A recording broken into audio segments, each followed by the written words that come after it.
sing the song. Sing the song. You do a new jingle like in the beginning that's awful. Yeah, just really bad.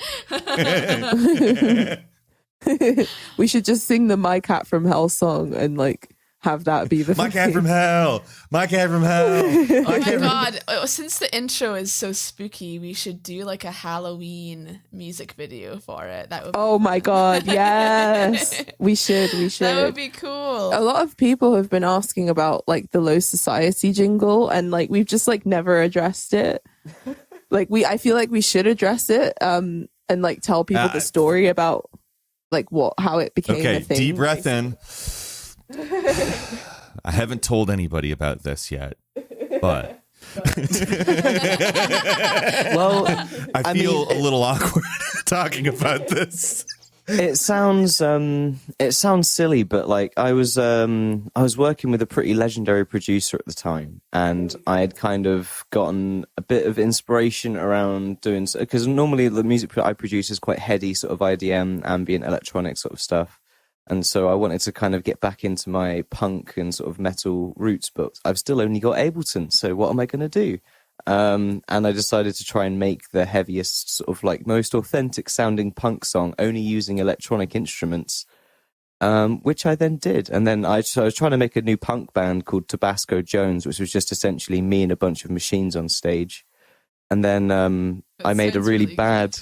I made a really bad vaporwave song that I tried to pass off as the Low Society intro. Basically what happened, this is my side of things. I said, Jake, we need a fucking Low Society song. And then he made this awful vaporwave like nonsense. And I was like, this won't do.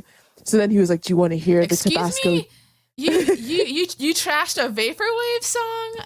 I need to hear this. This one was like quintessentially like YouTube though, if you know what I mean. It was like very kind of like internet sounding, and I was like, no, there's enough of that kind of thing out. Very 2018 Angie Speaks for sure. Very 2000.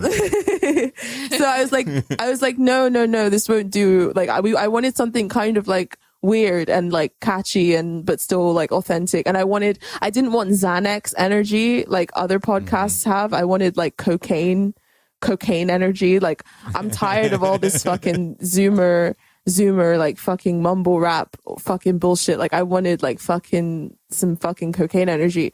So then Jake showed me this punk track that he had been working on, and I was like, yeah, this is the one.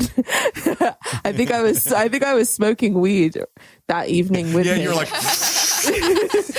yeah, that's it right there. Yeah, it was like that scene in like Jake. You're like some music executive like listening to someone who's brought in a song. Like, literally, it's that scene in that fucking Queen movie. That's gonna go right to number one. Yeah, literally. Literally, it was like that scene in Back to the Future where it was like, I found the new sound. I found it. Holding up a phone to it. But yeah, I was like, this is the one. And then he was like, oh, you got to be punk, Angie. You got to write lyrics for this. And I was like, well, I can't be punk. I'm about as punk as like Enya. Like there's nothing punk about me. Let me go back to my prestige television and I'll see if I can come back with some inspiration for that. Yeah, literally. I was like, I drink chamomile. Like I'm not punk at all. There's nothing punk about me. And I was feeling bare cringed out about myself. But I smoked enough weed and like got out of my like self-consciousness that I laid down those lyrics. Yeah, Wayne. Lock in those lyrics, Wayne. And I did like a really over the top, like Cockney sounding English accent to make it sound even more punk, which I feel cringy about because that's not actually, it's like, I hang with Low Society. And I was like, this isn't. You sound like you're from London, mate. I was like, that's not me. I don't do that. Well, yeah, anytime I hear the song now, I cringe. And it like weirds me out too that people like it like unironically. So stop DMing me about it. Now I just you know. got bad taste. All those people that just like our song, like Terrible what taste. losers. What absolute fucking degenerates. There's Fucking also cringe. You guys like that shit? Listen to some vaporwave. Come on. Yeah, just find yourself a fucking vaporwave song. Fucking vibe out.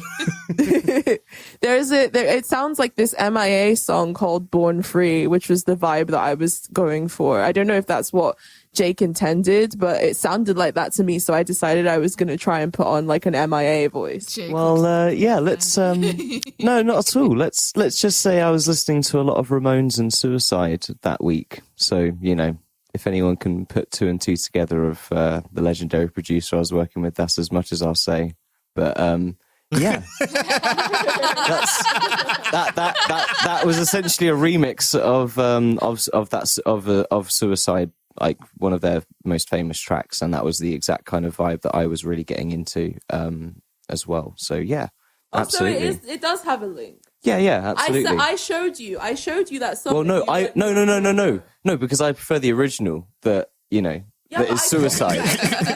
It's similar, but I prefer the original, and that's what I want you to inspired me. re-record the lyrics to it, Angie. Just saying, like, you sound like you're from London, mate. You sound like you're from London, mate. This is mean. I don't even. That's all Americans hear anyway. Yeah, that's what they hear. Yeah, it is. They're not even We hear listening. that. They're like, you sound like you're from London, mate. What's that song? The lyrics are really dumb. It's like, they're like, I hang with low society. My pockets are empty.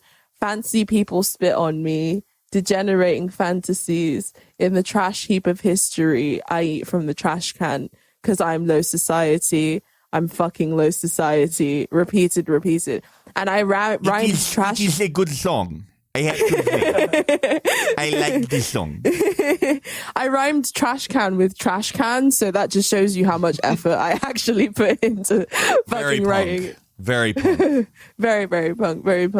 But yeah, Speaking of low society, That's what you're listening to.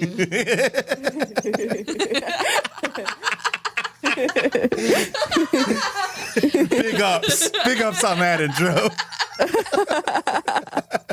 Just in case you're So too stupid to know. Yeah, you fucking idiots listening to this talk about the low society song. You're like, I don't know what this is. I just realised Fantano follows you on Twitter. We should get him to rate the intro. he'll say He mean follows things. all of us. Yeah, he follows all of us, and We're all also mutual. Give me a 2. Give me a 2 and spit on me. I regard you as a fancy person. It goes along with the song. That was weirdly masochistic. You're like, yes, Fantano, give me a 2, spit on me. Look. I'm not being Jake's a funny. song I know that you. Look. Fantano song. I think it's dumb, like that. People like I like Fantano a lot. I think I enjoy his content and everything, but like the way that people will like freak out and denounce him for one opinion that he has, like I don't feel like that is. You know, it's just people putting so much weight on one person's opinion when it really shouldn't be that way. I feel like people take it a bit more seriously than it should be taken. But It's like 4 Fantano people versus. on a podcast definitely who sympathize with this perspective here. I think. It's Fantano versus Stan culture IMO, because like he's a music reviewer at the end of the day, but like because Stan culture is like so pervasive now, people are like, what did you say?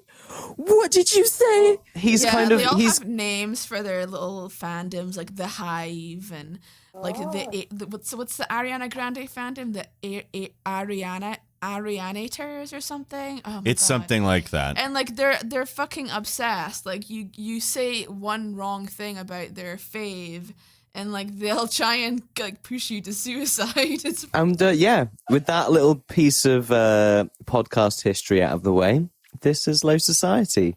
Thanks for joining us again. If you're listening on, wherever you're listening, give us 5 stars. Give us a good rating. Give us a cheeky review. Share us a few nice words if you got them, Or, as I've been saying in the past few times, just little ongoing joke, just, post a negative Death Stranding review and leave 5 stars. And we know that that's you giving us It's your enough. opinion.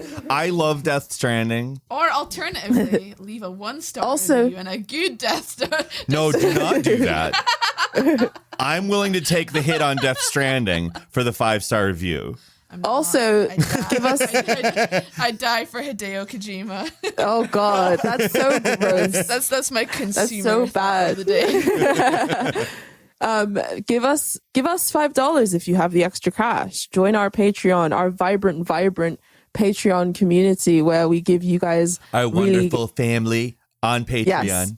Yeah, we give you guys, crazy bonus content, and you also get to pal around with Jake on the Discord, play silly games with him, tell him your life story. Just me exclusively. He's basically a therapist. He's cultivated this parasocial relationship with the Patreons, and I'll like walk in to the fucking living room. And like he'll be there being like, yeah, and when Angie was 5, this happened. And I'm like, why are you spilling? Just spilling all the Angie tea to patrons. Yeah, why are you telling people all of my business? Like I come in and Jake's just like spilling all my tea. That's never true. I'm just playing Fall Guys, chilling.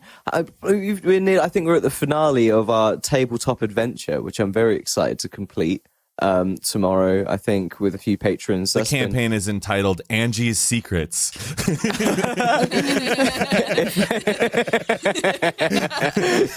legend of Angie's childhood. Angie's childhood photos.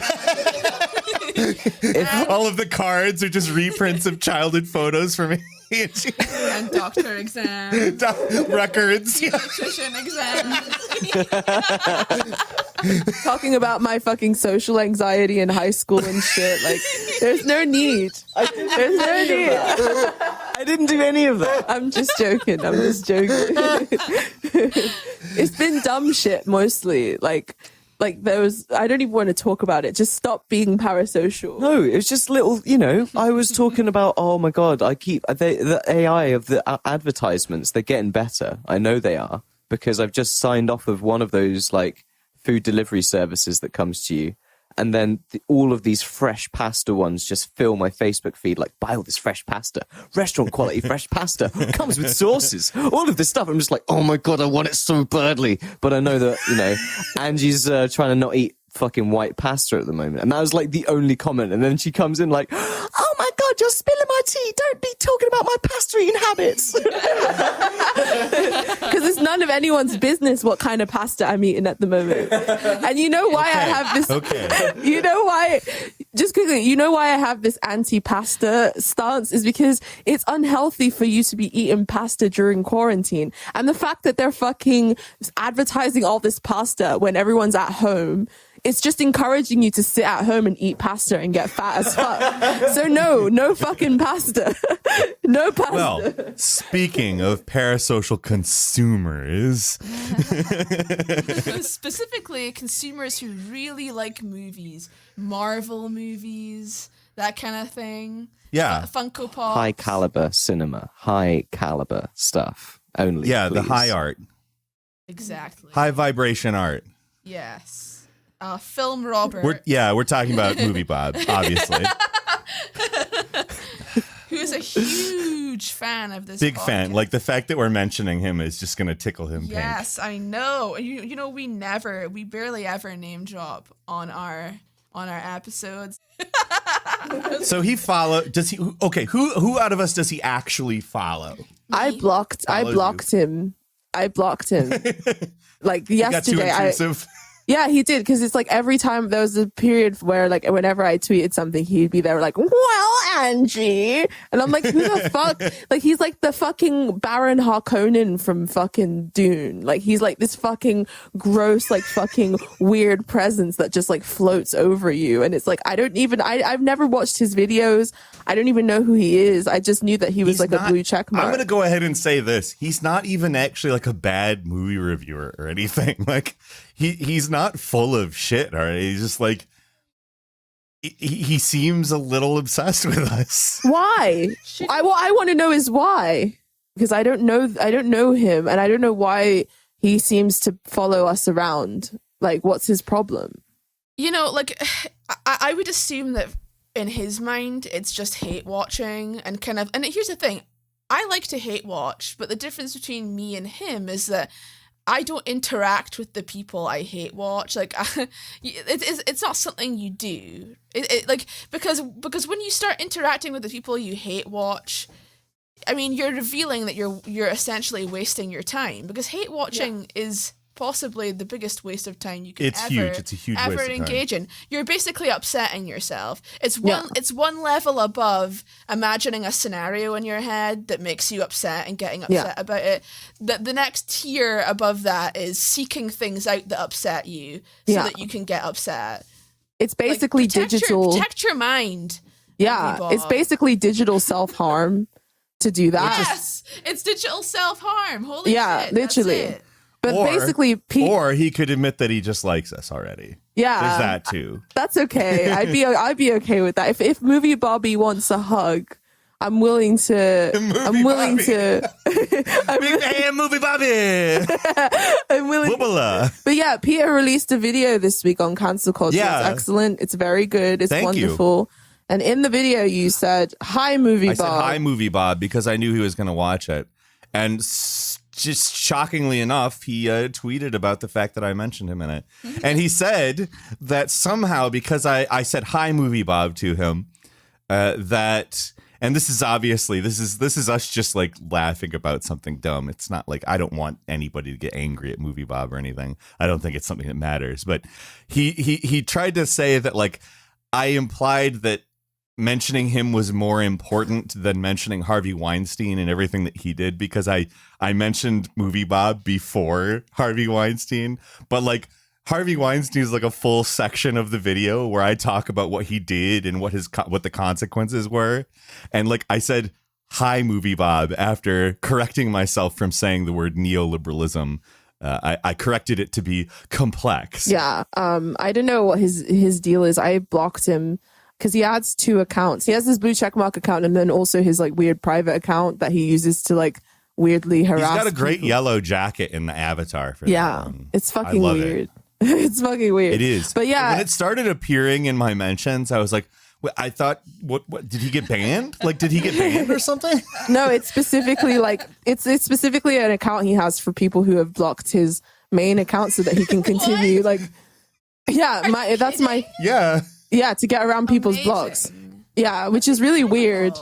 Yeah, it's really, really weird. But like, I don't know. Some people just. I want to go ahead and say, like, I understand why you would block him, but I find it so like amusing that he does this stuff. Like, I don't find it threatening. I don't find it threatening. I didn't block him. I didn't block him because I find it threatening. I block him because he's annoying, and his fans are also fucking annoying.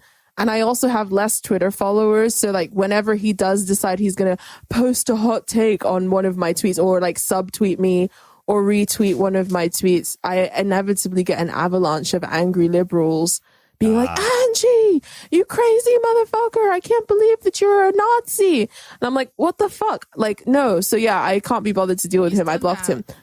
But it's interesting though, because recently as well, there was a little video clip that made the rounds of Matt Chrisman from Chapo Trap House and two of the members of two of the members from TrueAnon podcast making fun of BreadTube. And it was one of the funniest things that I've seen in a really long time. I mean, it poked at my shadow a little bit because obviously like I emerged out of that demographic. And all of us here have sort of emerged out of that demographic. So we're both, we have our feet in both the podcast world and we're also YouTube whores as well. So like, you know, we're podcast degenerates and YouTube whores as well. Dual whores. We're dual wielding the whorishness. But it made me feel a bit self-conscious, obviously, because it's a demographic that like all of us here rose out of. Obviously it's a mode that we're not really like super heavily involved with, but like since we make left YouTube content, you automatically get lumped into that category, which is even the cancel culture video got posted at BreadTube despite the fact I'm banned from it. I might start aggressively hanging out there, make a Reddit account and just aggressively post there under every single post. Don't like this. Not good. Bad. So obviously there are a lot of issues like with that whole mode. of operation. And obviously now it's starting to get some criticism from people who come from a different form of left content world / demographic. I think it would be useless to have some kind of demographic war. However, I think it's a good thing for people from these other demographics to push back against their obfuscation. Because I don't care what other people do. I care when they get in the way of what we're trying to do. Yeah. And calling people class reductionists and, you know, trying to say that anybody who doesn't agree with that specific mode is some kind of fascist Nazi is really fucking Vote shaming. Yeah, vote shaming, all of this like really shitty That's just stuff. the fucking stupidest thing Yeah. to possibly engage Vote with. shaming, name calling, you know, smearing bitchiness that comes out of that whole demographic.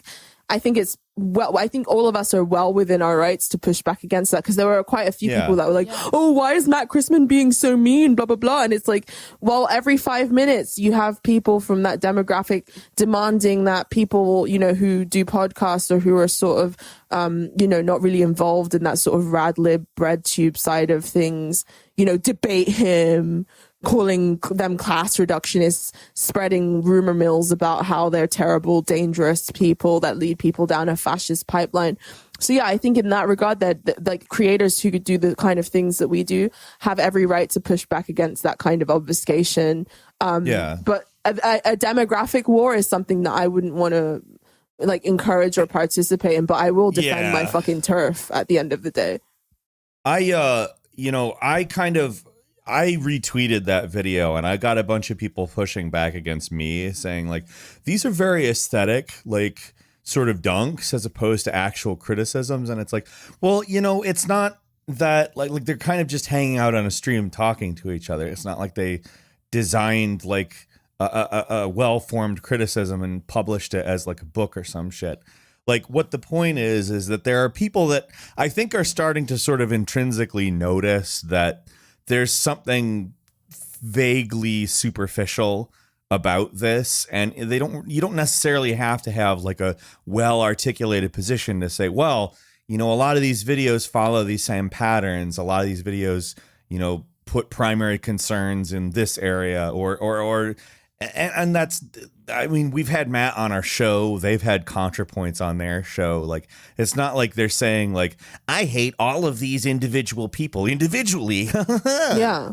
Not even just that. There's a big difference. Like now that we've started doing the podcast, one of the things that I've noticed is there's a huge difference between politics on YouTube and trying to be a political, you know, pundit or somebody who talks about politics like on a podcast.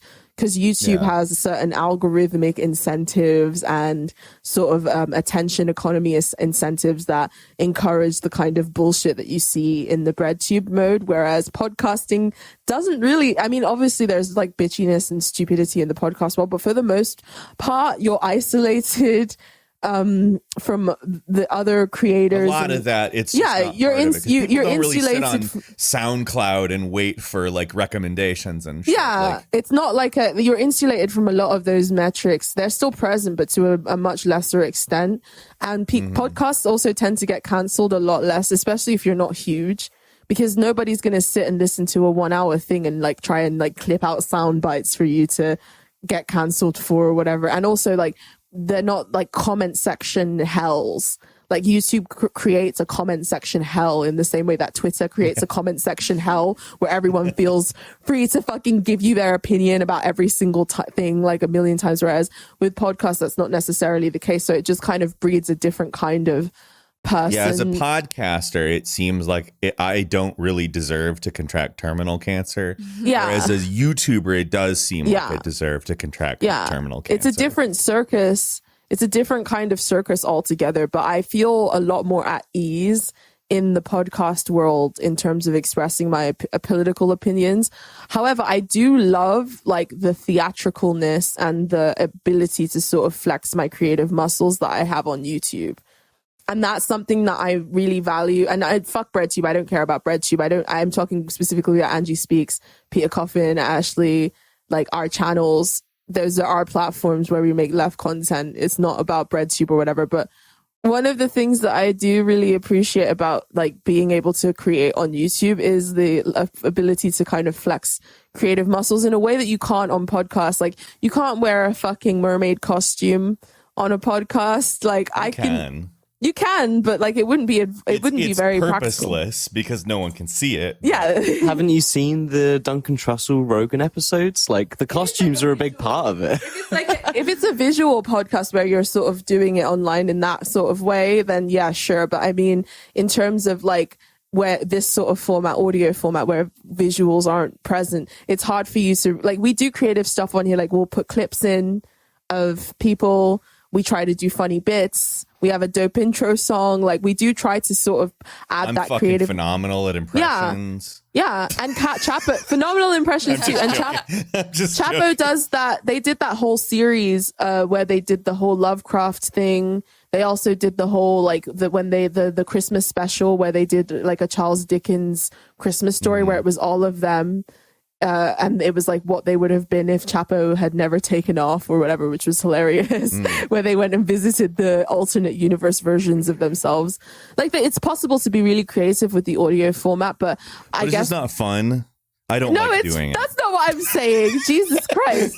No, I like the visual medium and that ability that YouTube gives you to experiment with that in that regard. I just hate the culture and the incentives that live around it. Literally 100% stamp that. And and I just wanted to say, and the reason why they were sort of making fun of it is because anyone who lives their life and it's same thing with Twitter. If you live your life based upon those metrics unquestioningly, and you sort of surround yourself in that like culture, you're going to have a really deformed personality. And that's what you see with a lot of these people who they were talking about and like criticizing, who just sort of unquestioningly follow that mode. And I guess that's the reason why we started Low Society in the first place, is because we wanted to have like breathing room away from that culture.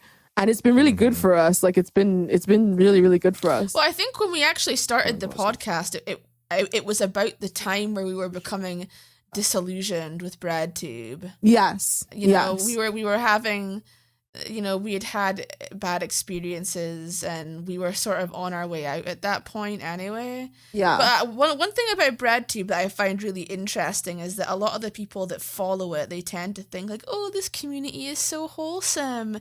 Like, oh, they're all friends and they're all buddies.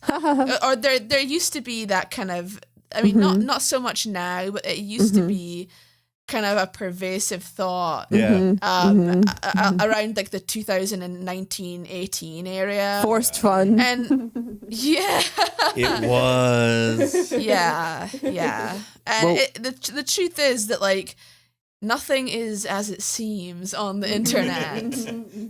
Of course, like nothing is as it seems, but like I mentioned like the Duncan and Rogan episodes and stuff earlier, but like I watched that massive 5-hour one they did the other day, and they were sort of talking about, you know, what Rogan is as an institution, essentially, not just as like, you know, his friend and all of this stuff, moving states and whatever, but like this sort of like camaraderie that all of these different comedians have genuinely had to try and help each other and boost each other up and stuff. Like how valuable that is in a community, and how just like that is so non-existent in like in this space of things. And so I want to try and put a little call out to any of those like other, you know, if you're a podcast and you kind of think, oh, these guys are kind of vibe like us, or they speak about, you know, similar things, reach the fuck out. Like, I want to form a fucking community, but I don't know anybody. So, like, fucking get in touch, man. Like, we need to build this shit together. And I feel like we have to be kind of open, and someone's got to fucking lead the trail into, like, trying to actually build something like this. And we're all friendly enough to do it. So we should be the leaders. Oh, poor, sweet nice. Jake. So naive. So naive. You fit right in on BreadTube, Jake. I'm joking. In with the black pill. Here's the thing. Here's the thing. We've been blessed with this platform, and we have to use it responsibly. No, ew. Well, it's literally, it's such a big responsibility when you get this kind of a platform, and it's just something that we've got to, you know, work on and literally and put the right things out there. Literally, though, the black pill perspective is the fact that there's capital P politics and then there's small p politics. So what everybody tries to sort of present to the world is that they're sort of adept at capital P politics, meaning the shit analyzing the world and systems and shit like that. But then under the surface, there's small p politics, because we're all operating as these sort of individual entities that are kind of set up to compete with each other in these systems. There's this sort of tacit understanding over under the radar anyway, that there's competition happening, and there's also the factor of social capital. It's like high school. If you're seen talking to somebody or palling around with people who don't have as much credibility as you, that could then hurt your brand. And like a lot of people do think that way. Like a lot of people won't talk to you or even give you the time of day if you don't have a certain modicum of clout already in that regard. And then there's also like, what are you associated with? You know, who are you associated with? What do you believe? All of What's these the different bad leftist word of the month, and argue that. Not even just that, even among the sort of cool kind of like non-annoying rad libby left, there's still that monicum of like, how much theory do you know? Are you a rad lib? There's that kind of fucking like police mentality also exists on that side in certain circles, not in all circles, but in certain circles on the more kind of principled side of the left, there are those people who see rad libs in every corner. And, you know, and you can't blame them because they're distrustful, because they've obviously been through a lot of shit and had to deal with a lot of obfuscation. That's like hardened I'll just them. go ahead and say I'm not a particularly trustful person at this No, point. yeah, same here. But it hardens you. You're hardened from those experiences, so it makes it difficult for you to reach out to others. But then there's also political maneuvering of who is it expedient for me to attach myself to? Who is it not expedient for me to be seen with? Blah blah blah. Like it's absolutely like, you know, important to success, I believe. And no one's an island, and like we need to lead by example if everyone's like that, and we have to have the courage to do that shit and like put the fucking flag out, I think, for everyone to kind of fucking join and do that shit. Like community building is the thing we've got to do on the left. There's like fuck all of it. There's nothing. There's like seriously, BreadTube is that community, and as you've just said, like as soon as you peel over that fucking skin, it's disgusting and horrible, and no one's there. No one's even just there to have a fucking good faith conversation with anyone about anything. So like, I feel like we've got to try and at least, you know, change that and not just be like, well, this is just the way it is, so we'll just even I don't want to. Number one, I don't want to be that. This is what I meant when I said Jake is trying to create a cult, because he's doing it with our patrons already. And no, I'm not interested in parasocially catering to anybody. He's gradually building that Alex Jones. Yeah, Alex Jones needs Paul Joseph Watkins. He needs Joe Rogan. He needs all the guys and all the people to fucking form these communities with to, like, you know, do black shit. pill. Everybody got to do the same. No, everybody is an enemy until proven otherwise in my worldview. I mean, Hashtag to be no fair, new though, friends. people can approach us and flatter the hell out of us if they want. Yes.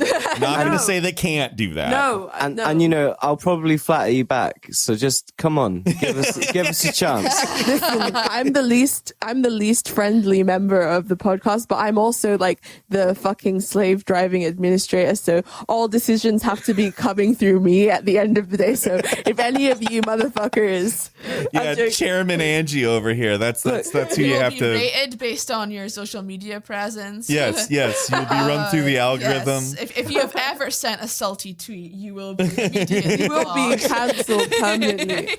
Especially from our subreddit. You're banned. You're banned from the Low Society subreddit. Banned from our low_society. To add another point about the BreadTube thing, I've always felt like it's just far too fucking broad, because you have people who are posted there who are doing this like deep analysis of Marxist theory, and then you have 15-minute videos about, like, you know, a movie about ants where for like 1 minute they briefly mention an anti-capitalist sentiment, and that's BreadTube. Yeah. It just seems it's such a diluted concept. Yes, yeah. Exactly. And I'm not saying there's anything wrong with, you know, doing a 15-minute video on a movie and dissecting it for fun. That's cool. I just don't understand to some extent why the label BreadTube was so broad. I feel like that in itself caused a lot of fighting because there were people being grouped in with other kind of creators that they didn't feel that they had anything in common with. And when you do that, it can cause drama. So I got an answer for that one. How many movie reviewers have clout? Roger Ebert, maybe. Like, oh, he's dead or something now. Like, you know, He's like dead. not He like is dead. you know, His website lives on sorry. though. You don't get clout from being a movie reviewer, and you can't really like leap onto any kind of movement of movie reviewers. So you can kind of roughly associate yourself with some sort of political leaning in order to garner a demographic and like getting into all of the Twitter hashtags and all of that shit. And it helps all of. I mean, as much as, and it goes back to what you were saying, like, or the joke you were making, like, oh, I've got to use my platform for good, and like, literally, all gas, no brakes, like 400K on TikTok. I've just been gifted this very big platform. Thank you so much for the platform. It's so true, and you could see that especially when like a movie like The Last Jedi came out, because you had the movie reviewers that cater to the conservative alt-right demographic who shot up in popularity just because of that movie, and then you have, of course, the movie reviewers who lean leftist, and it created this like it's really funny to me that like a movie, this like perfectly packaged Disney consumer thing, can create like a culture war over it. Yeah, well, anything can really. Like the makeup community has had its own sort of culture war narratives.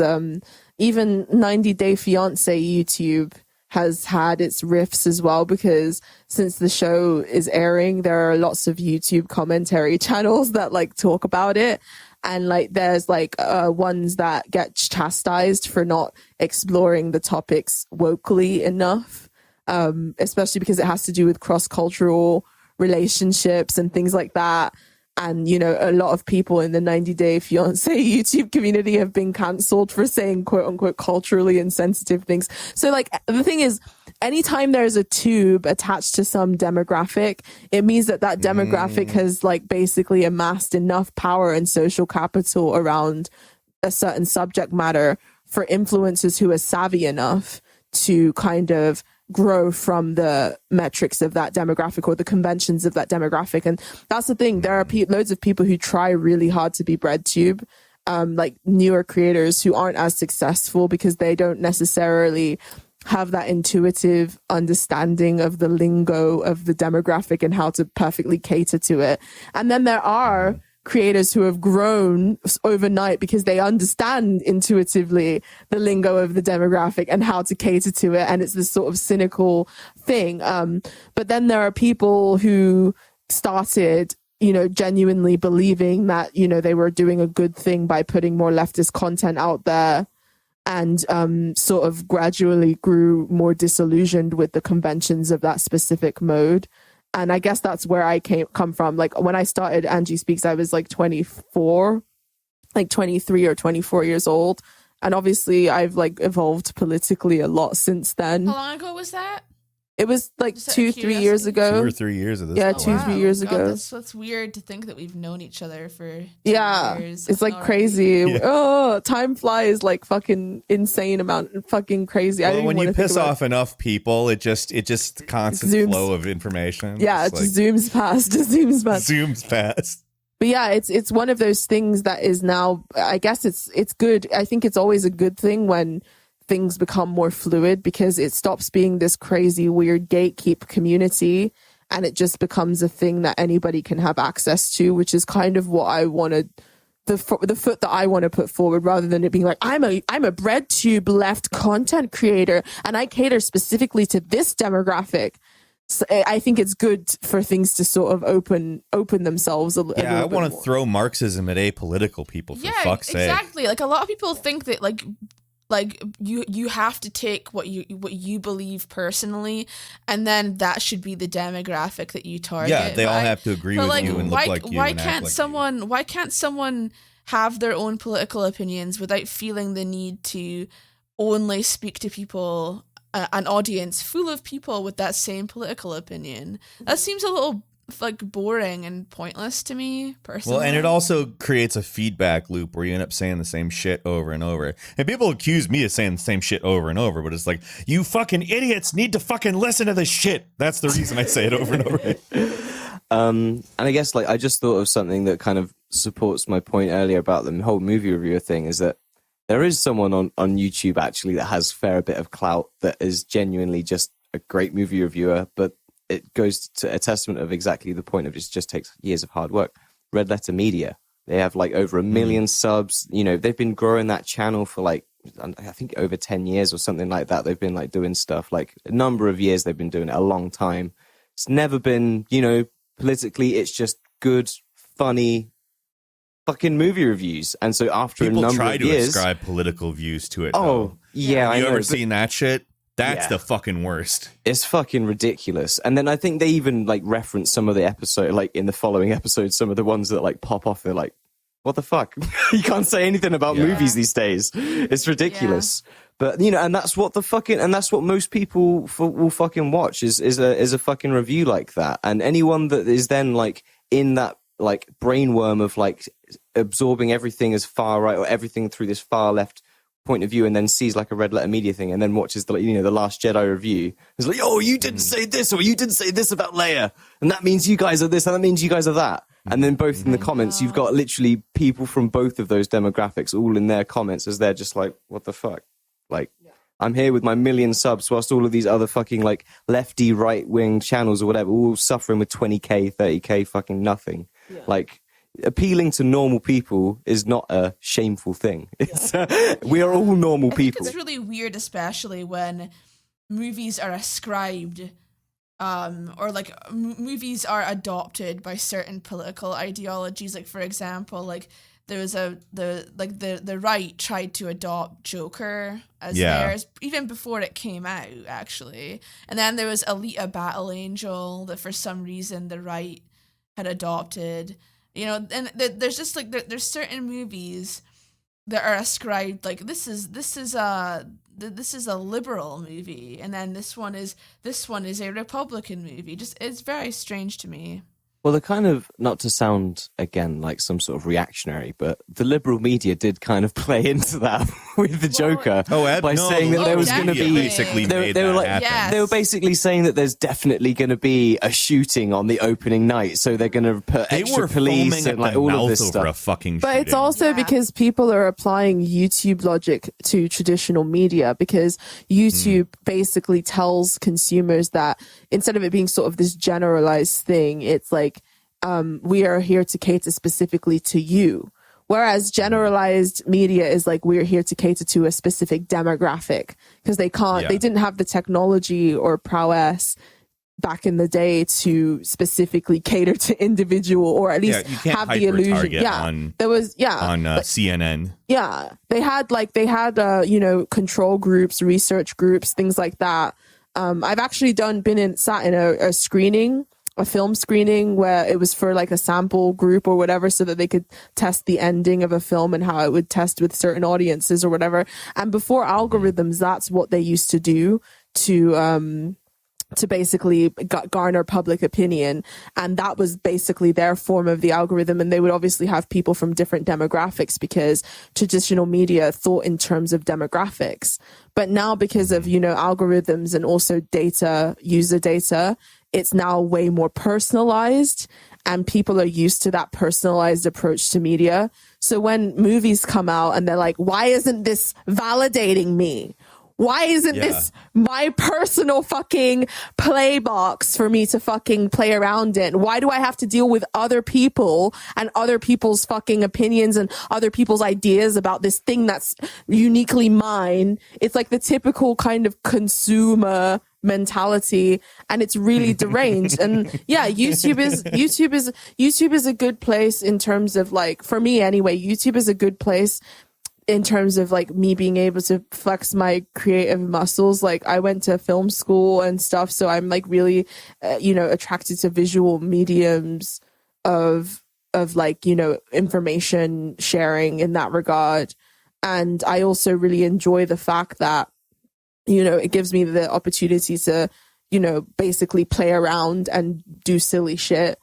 However, the actual environment isn't something that you can get too deeply invested into. But the thing is, if you want to be successful on the platform, then you do need to get really deeply invested in those things. Here's the thing. YouTube is basically a prime ground for mimetic hazards to sort of fester and infect other people in that regard.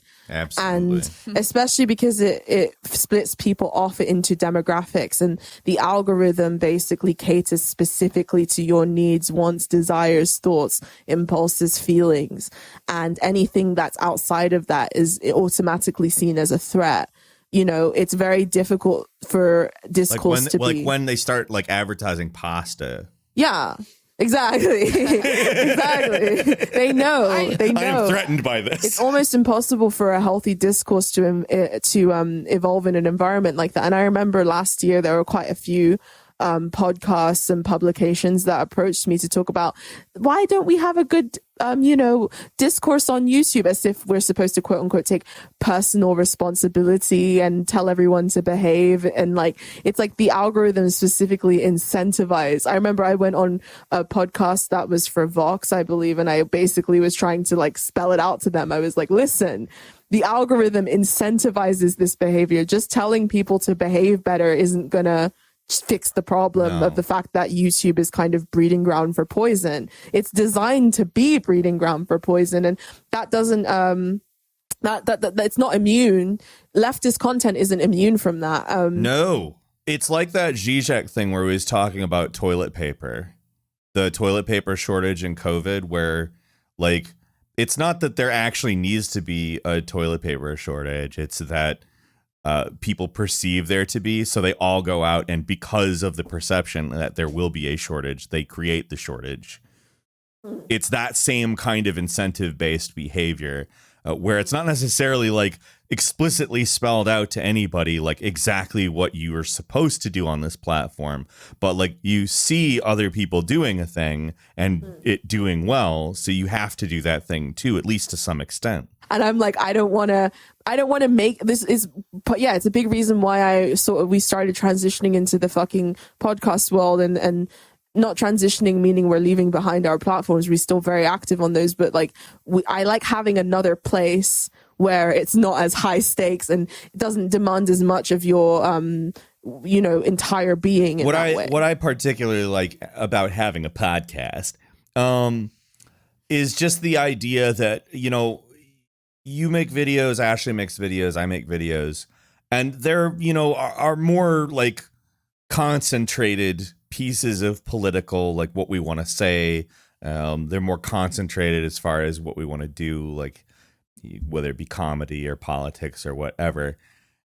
But like it sort of like feeds into a group dynamic here instead of us like being I'm not obsessed with being like a hyper successful YouTube channel. I just really like the idea of being able to put out more in-depth videos and more specifically targeted ideas in that form, in a manner that like I think eventually the podcast listeners will ultimately probably be who listens to it, who watches it, who appreciates it.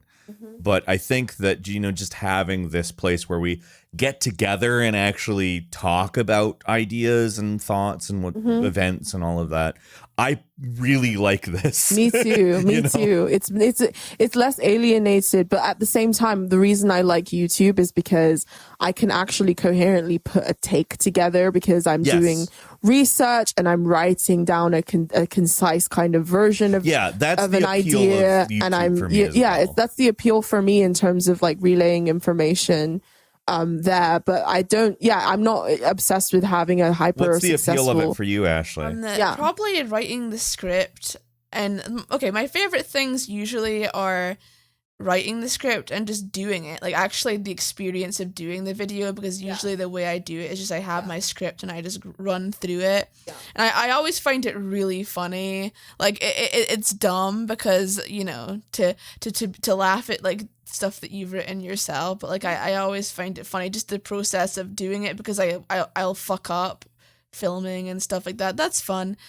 I don't know though what the actual like the best thing about YouTube is, because I don't really identify as a YouTuber. I feel like I have like 6 videos. Yeah. I'm not quite there yet. But Well, no, I think that it's what you've done is very good. yeah, well, I like what you've done a lot. But I think, and I like coming up with like the creative. Yeah, like what Angie said. It's fun to create something visual that is carrying a point that's important to you. Like, Yeah, I'm a having total fun. camera whore. I love that shit. I love dressing up. Yes, That's exactly. it. That's it. I love it too. Costumes. I love costumes. I'm a camera whore. I love that shit. I love the lighting. I love the green screen. I love the whole theatrical kind of aspect of it. also, I like being able to say that stuff and like have direct control over when I inject like,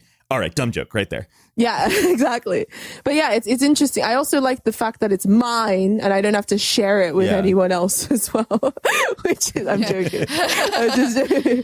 But yeah, it's fun. I think it's healthier to have a podcast and a YouTube. Honestly, Yeah, like, I do. My I like do. where I am creatively speaking, like I've been able to spend so much more time on a script and think Same, about it more. same, And same. like this has become like a very like insider baseball episode, but I do think that to some extent people might be interested in this kind I of think, stuff. and it's also interesting to hear people's ideas too.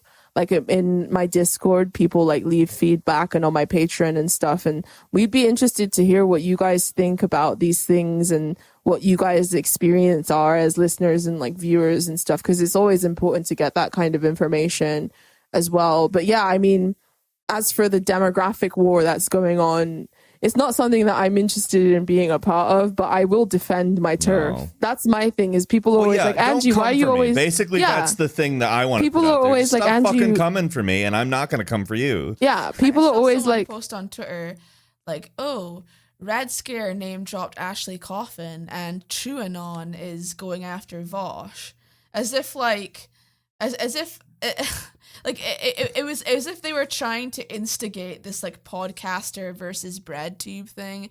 You know, I find that a little bit irritating. Yeah. Like, Well, there are people that deliberately try to spark the drama. Yeah, between the thing is, like, with the whole idea of like a YouTube podcast war is bullshit and dumb, and nobody should even entertain that kind of prospect. But like I said, a lot of the sort of pressure and attacks have come from the side of that kind of bread tube side, and it's because they're incentivized to attack if they see something else that is sort of threatening their mode, and not necessarily threatening outwardly, but just by existing and doing something different in left politics online, you're seen as a threat because they basically believe that they have the dominant kind of presence when it comes to left politics online, which isn't even true. And none of these people have any form of authority. And no, they're not the only people who are relevant or who have interesting things to say online when it comes to left politics. We all should be And allowed as it to. turns out, low society is basically the only place you can go for relevant and interesting political discussion. Exactly. But yeah, just It people seems should, like it's the only place. I just don't get it. I don't get it. Many people are saying the though, internet incentives, especially around like streaming, is like YouTube ramped up to 1,000,000%. Because it's not like you've made and put a lot of thought and heart into a piece of content and then you put it out there and then you're subject to audience opinion. You're basically subject to audience opinion every second because of the fucking comments yes, that are going you're past. Basically. constantly watching Yeah. the chat Yeah. and Yeah. the engagement to see if people approve of what you're Yeah. saying. Yes. And you're Yeah. constantly having to sort of orient the thoughts that you're putting out. Like you're thinking about 5 minutes into the future, 10 minutes in the future. What are we going to be doing? How are we going to be keeping people's attention? Yeah. How are we going to be pleasing these people? And it's just not. It's not. It's not healthy. I don't think that it's healthy. Like that's the reason I did it for a while, and after a short period of time, I realized like this is not healthy for me. This is No. not good for me. It's This is not. going to harm me, and I'm going Yeah. to stop doing it. And also, it's like also a very antagonistic format too, because you're given instant audience feedback in that regard. Mm-hmm. Which is why whenever I do stream, I just ignore the chat. I'm not good at ignoring the which chat. is where I'm very bad. I at ignoring the chat. ignore the chat, and then when I That's why Ignore them unless they pay you. That's yeah, how it should same be. here. Whenever I'll take on your dumb opinion if you give you me pay me, $5. yeah. Pay me I for usually my I'll fucking read labor. I'll read super chats, and then I leave it open to questions at the end, and I give maybe 5-10 minutes at the end for questions. But for the most part, I don't like engage with the chat. But yeah, like I was saying, if you're living your life based upon those incentives and you take them seriously, then it really is going to deform your personality, which is the reason why there was not one modicum of irony in what he said, because he's used to receiving like sycophantic levels of praise from the people who follow him. I don't know if you've seen or had any sort of encounters with Vosh stands, but they talk about him as if he's like a Civil War hero. Like he's like he fights Nazis. He died for our sins, Angie. And it's like He fought in World War II. Yeah, literally. Have you heard of our walking Lord and around Savior with the fucking Vosh? veteran hat on? Yeah, literally. They talk about him as if he's like a World War II veteran, and like he debunks Nazis and TERFs. Who are you? And it's like, oh my gosh, like geez, like what the fuck? And yeah, it's really ridiculous. And especially if you have that kind of thing streamed into your consciousness 24/7, you're gonna think it's a good idea to go after people like TrueAnon and Chapo and people who have a ton of social capital. Like if he was smart, he would have just gone after us because we have much less social capital. But the fact that he tried to drag all of these people who have a lot, like collectively way more social capital than he does, but because they don't exist in that YouTube spectacle bullshit world, he sees them as small fry. And like I don't really watch Vosh, and I'm not guess. like super into that scene and everything, but the impression I get from him is that he thinks that he's like James Cameron in that episode of South Park where he's raising the bar. He's like saving the world, basically, or saving cinema. Oh. And at the end, everyone's just like, "Aren't you going to tell him, James Cameron, how you saved the bar, how you raised it?" And he's just like, "No, I'm just too much of a valiant warrior." Like that's how like Vosh is, and all of his like fans behind him. oh god. But no, it's really more. It's about the Vosh. Aren't you going to tell him, Vosh, how you called him a class reductionist? Oh god. But yeah, it's really about the system and the incentives that they create.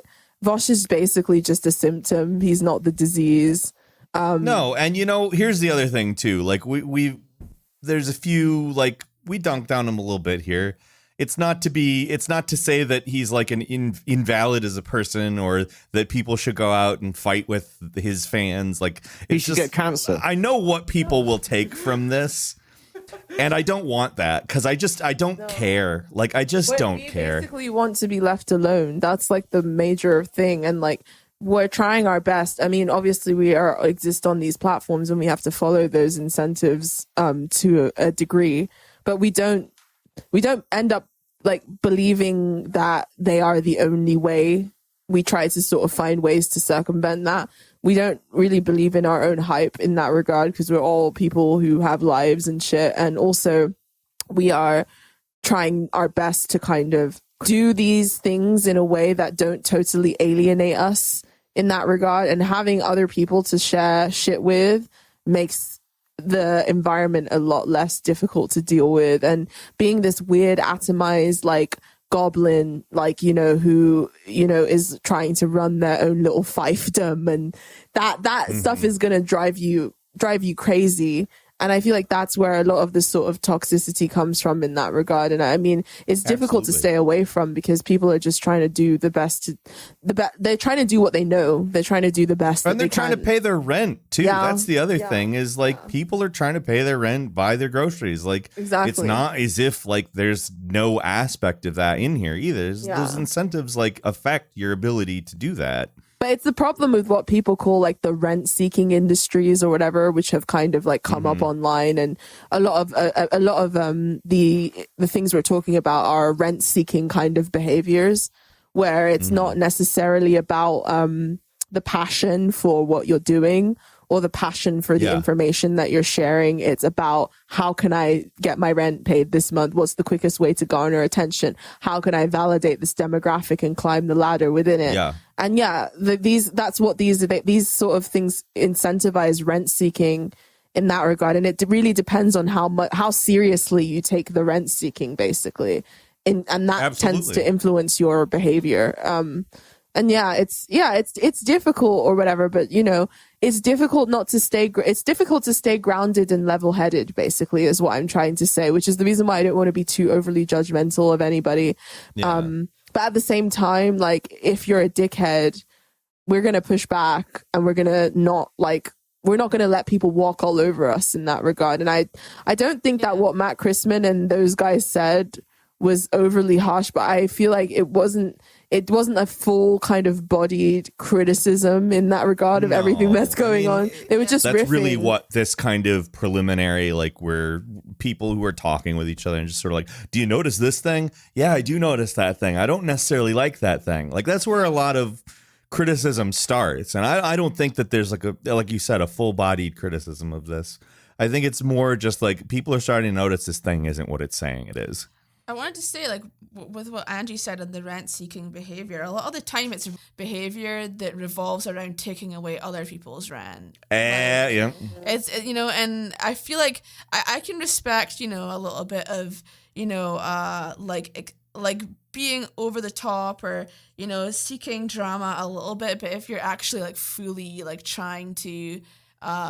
take someone's bag. Yeah, take someone's bag, or because you're threatened by them. Because a lot of, especially in, like, if we're talking about leftists, a lot of the time they will see a leftist who does not perfectly align with their ideological brand that they are putting out there, and therefore they decide that they're so threatened by this that they will attack that other person's rent, essentially. Well, because it's a zero-sum game where, like, people are like, well, if that brand of politics becomes popular, then my brand of politics doesn't have room. Yes, exactly. Look, I'm someone, again, that is not on YouTube, so I'm not in any of this. I don't understand the algorithm or how it may affect you or your motivations and this kind of thing, and I'm very naive to all of this.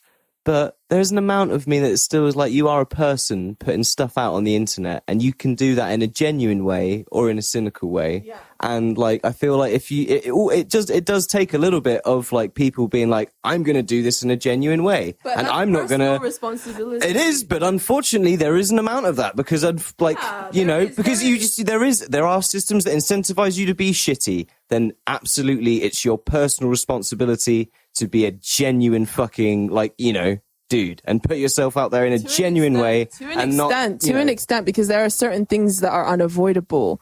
Like, for instance, there are people out there who have been mercilessly cancelled. I have people who I know, who I'm friends with, that have been mercilessly cancelled. And I don't necessarily agree with what they were cancelled for, but then I feel like I can't interact with them without getting the ire of the crowd on me. And there's been occasions where I've, like, had to sort of not publicly interact with people who I am friends with because of fear of getting people's attention shifted towards me. So either way, you're to be gonna... fair, the way that the people tend to direct their attention towards you tends to be, like, in the form of, like, stalking and direct, that was that time that you got PayPal hacked. Yeah. That was fucked up. Yeah. There are all kinds of ways where it incentivizes you to act, disingenuously. It's impossible to be 100% authentic online. It just isn't possible. But also, you engage with other but also, even if it's not creative, even if it's not algorithmic competition, because we don't know how the algorithm works, it's the toilet paper metaphor again. It's like, I need to get as much as I can, otherwise someone else is gonna have it all and I'm not gonna be able to wipe my ass. Like, as a creator online or creative person in general, like, your work is precarious. You don't necessarily know what you're going to be bringing in month to month. It's a precarious environment. It's not like it's a traditional job where you're getting a salary, like, month to month or whatever. And especially if you're just middling or up and coming, there's a lot of pressure on you to perform. So therefore, if someone else comes and they're taking over and blah, blah, blah, it can't, even the people who are the biggest, I feel like even the bigger you are, the more insecure you feel, because there's this sort of imposter syndrome that steps in and you're like, oh my God, I'm making all of this money. I'm getting all of this attention and it's going to go away, or somebody's going to take it away from me, or I'm going to end up getting the Somebody's going short. to notice that I don't know everything. Yeah. And that's the thing that's what incentivizes a lot of these sort of competitive behaviors that like manifest themselves. Well, I can definitely empathize with imposter syndrome. Like, I've definitely felt that at various stages of my life, and I guess feeling that in a really public way would make you, act in different. But it's a long way to the top, though, right? And so,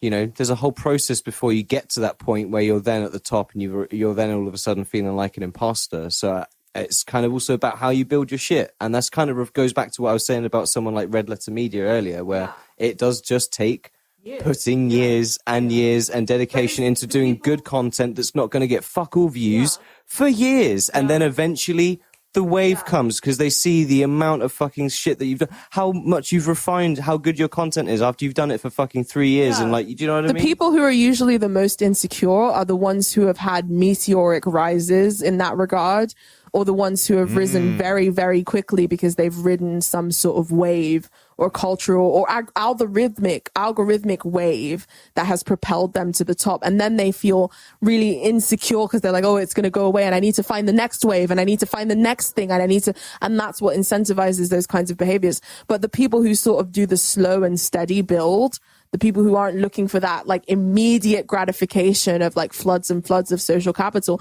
tend to feel less insecure because it's like, I've worked really, really hard to get to this point.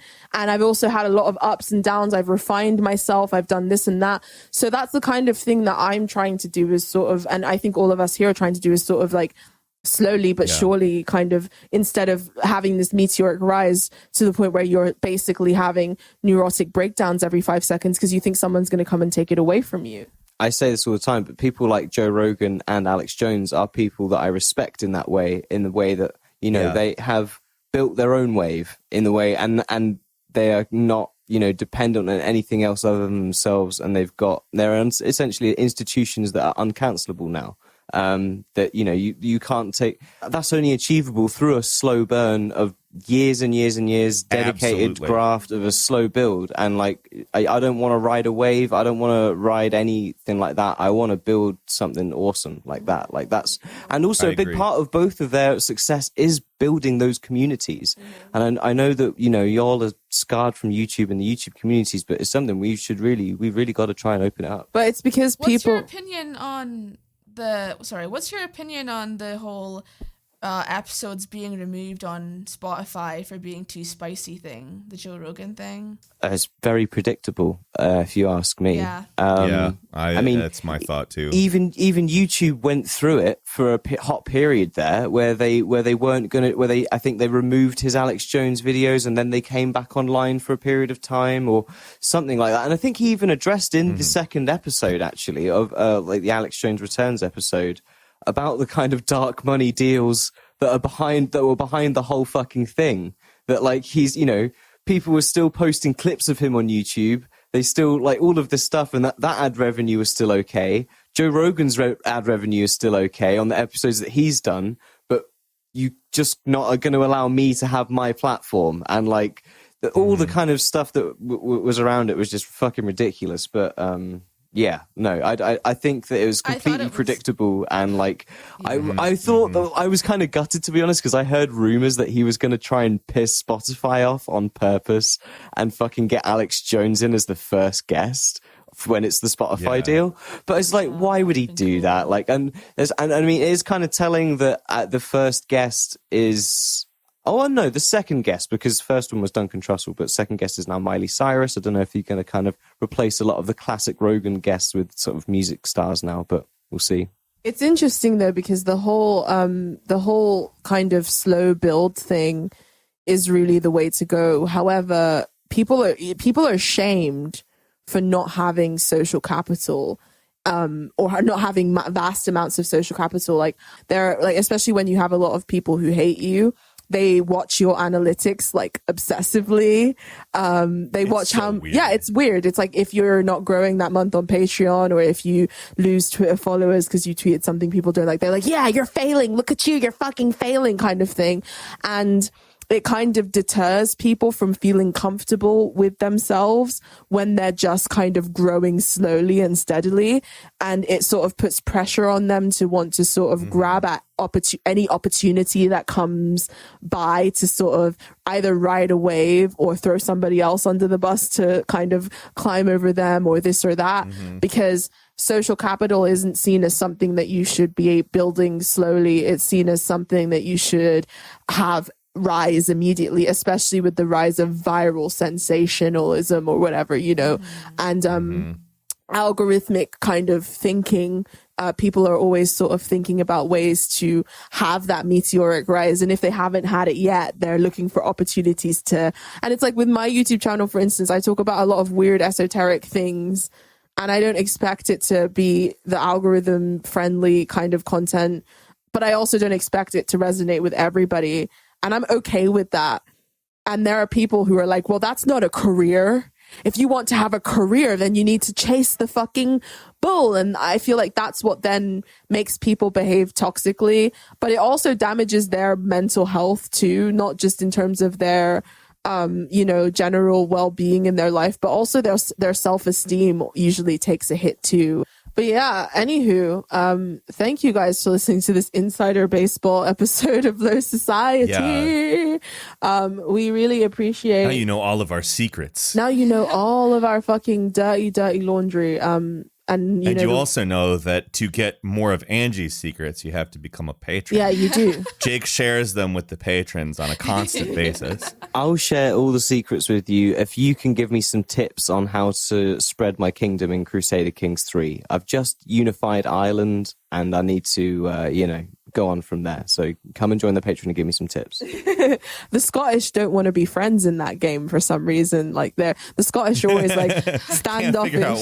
Can't figure out why. They're just like, no, we don't like you. Get away from us. Can you tell us about the Highland clearances? I'm the Irish. I'm not playing like an English person unifying Ireland. Like that would be bad. I'm like a native Irish dude that went around and like, well, I guess quotation marks unified Ireland by conquering it all. But then, so I formed the Kingdom of Ireland. It was just a load of petty kingdoms now. So they should be grateful, It's good. But the Scottish don't like me still, even though I'm Irish. I'm just like, what the fuck? Come on. We need to get against the fucking English together, man. Come on. Well, yeah, if you want to... This is so funny coming from your voice. I know. We need to go against the English, man. It's got to happen. We got to get it. Get the English. Fuck them. Fuck the English. Fuck them. That was like a perfect little like fucking impression of Jake right there. 10 out of 10. 10 out of 10. Yeah, well... I finally got it, eh? You did. Well, join us on Patreon if you have a few extra dollars to sling our way.